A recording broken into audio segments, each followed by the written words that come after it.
Only one team in kind of the modern era has ever won the top flight of their league immediately after gaining promotion. The likes of Leicester have come close, but there is only one true team to have done this, and that is Kaiserslautern. So here's the story of how Kaiserslautern got relegated, got promoted, and then won the league to complete a feat that has not and looks unlikely to be matched again. Ole, ole, ole, ole.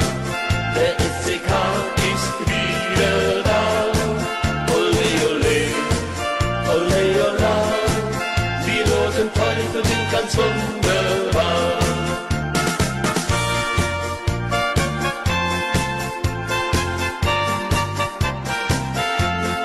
Now, Kaiserslautern is a kind of smallish city. It can be found in the west of Germany, right in the kind of like the sticky out bit that borders France in the state of Rhineland-Palatinate. They had their first year of dominance in the 50s when they won the then German Football Championship, which is the precursor to the Bundesliga in 1951 and 1953. This team included 5 players who would play for West Germany in the 1954 World Cup, which they would win. Defenders Werner Kohlmeier, Werner Liebrich, midfielder Horst Eckel, and then brothers Ottmar and Fritz Walter. The latter was the captain of the team, both Kaiserslautern and West Germany. Kaiserslautern were included in the first ever Bundesliga season and would finish 12th. And then over the next 25 years, they would hang around more or less in mid-table of the Bundesliga. Then as the 90s arrived, this would become the next defining decade of Kaiserslautern, for good and for worse. In 1990, they would win their first ever DFB Pokal, beating Werder Bremen 3-2 in the final, thanks to a double from Bruno Labbadia, who was a competent footballer, a lot more competent than he is as a manager, and a goal from Stefan Kuntz. While in the Bundesliga, they again finished in mid-table, as they finished 12th. Then the following season, they would build on this triumph, and surprisingly, when we get to the story of how Kaiserslautern won the title the second time, in the context of this was more of a surprise, because they've been so average in terms of the league for basically since the existence of the Bundesliga. They then out of nowhere win the Bundesliga and finish 3 points clear of Bayern Munich in what was the final ever Bundesliga season of West Germany, because obviously the following year East German teams would then be included as it was turning into Germany following the reunification. Then they kind of were okay. They finished 5th, followed by 8th, 2nd and 4th placed finishes. Then in 1966, they would win the DFB Pokal again, beating Karlsruhe 1-0 in the final. However, 6 years after winning the title, they would be relegated for the first time in their history when they finished 16th. And that saw 2 managers in Friedel Rausch and Eckhard Krautzen lose their jobs. A bit of a weird one, I'll be honest. Just over a month ago, I had no idea who Krautzen was. He's now been mentioned twice in 2 videos, and hell of a butterfly effect this is.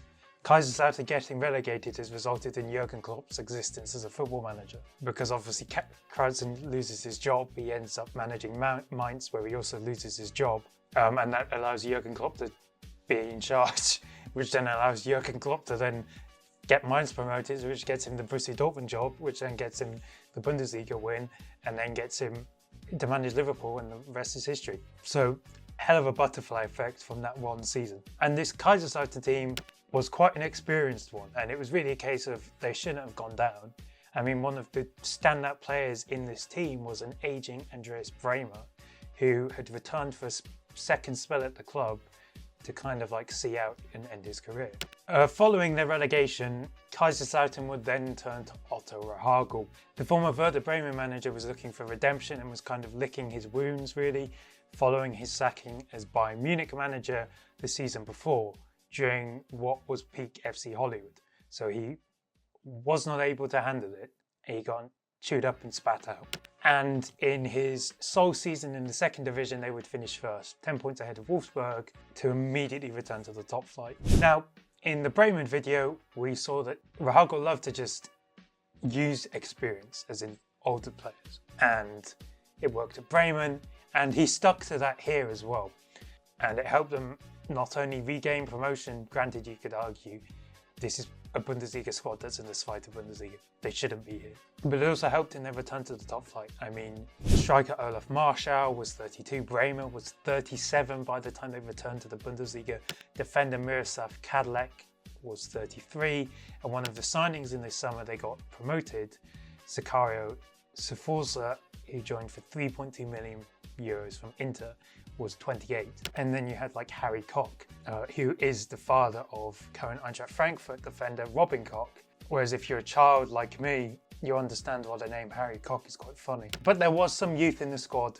They had a lesser known midfielder by the name of Michael Ballack, who had joined from Chemnitz in East Germany, or what was the old East Germany by then. And Rahagel kind of gave his team freedom when it came to attack. You know, as long as they did the work in defence, they could really do whatever they wanted going forward. Again, you can see this over his time with Bremen as well. Rudi Völler and Karl-Heinz Riedel kind of flourished, as well as Mario Basler as well, because of the ability, the freedom that they had in attack. And quite frankly, there were no superstars in this team. It was, apart from Bremer, but he was old in footballing terms, there was no standout star players. They were just a very solid unit and team. Completely different worlds to the Bayern Munich of the time, which is peak FC Hollywood. And so, you know, what better way for this story to begin of them winning the title than to kick off the new season, Kaiserslautern and Rahagel would face his old club, Bayern Munich, at the Olympiastadion. But despite being like the plucky underdogs, Rahagel would mastermind a 1-0 win, thanks to an 80th minute goal from Michael Schoenberg, which would be the beginning of a 7-game unbeaten run. The next game they would win 1-0 against Hertha Berlin, which saw them climb into first for the first time that season from matchday. Then they would draw against Cologne, drop down, but then from matchday 4 and a 3-0 win against Schalke, they would remain in first really for the rest of the season, with the gap more or less existing because of the opening day win. And you see that the gap was always there. Bayern really struggled to close at the times, but fair enough that Kaiserslautern were able to maintain this. At the halfway point of the season, they were 4 points clear of Bayern in second, and would actually even extend their lead to 7 when they beat the Bavarians 2-0 at the Betze, or the Betzenberg, which is the hill that Kaiserslautern's stadium, the Fritz-Walter Stadion, sits on. If you've ever been there, you can see it from the train station, and you walk up it. It's quite steep as well. There's stories about the Betze at this time. It's the fact that it was just such a hostile environment, especially in the earlier title-winning season. There's stories that the teams would go there, take a lead, but they would just end up throwing away the lead because the atmosphere was just so hostile. And during that time, a song became famous, an anti-Bayern song called "Ziehst den Bayern die Lederhosen aus," which is tell the Bavarian to take his Lederhosen off, or the Bavarian being Bayern Munich. And so following this win and this 7-point lead, the second half of the season was not as plain sailing as the Hinrunde, the first half. Kaiserslautern would only win 5 more games in that 16 games remaining of the season. There was even a spell where they would draw 6 in an 8-game period, where they would lose 1 and win 1 in that period too. This would set up a tense end to the season with Bayern only 2 points behind. However, on match day 33, a 4-0 win against Wolfsburg and a Bayern draw with Duisburg confirmed that Kaiserslautern had done what people thought was impossible: win the title. And to show the drop-off and how volatile the Bundesliga was at this time, they would then finish 5th, twice in a row, finished 8th, and in 2000, Otto Rahagel would leave the club earlier in the season with 8 points from 7 games. But you know, they were still able to find these players, like they replaced Marschall with a World Cup winner in Yuri Djurkov. They found a striker by the name of Miroslav Klose. You know, I wonder what happened to him. But again, in what was evident throughout the Bundesliga in the 90s, is that these clubs threw around so much money to try and overtake Bayern, and it would just backfire time and time again. Dortmund's the best example of this. And Kaiserslautern would also suffer this problem and it would result in them having serious financial troubles in like the early 2000s. I mean, that signing Djurkov, for example, from Inter Milan, And considering he was a World Cup winner in 1998, he cost 1.5 million. They re-signed Mario Basler. They spent large fees on players from Sparta Prague, and offered big wages to players as well to try and maintain this success in the Bundesliga.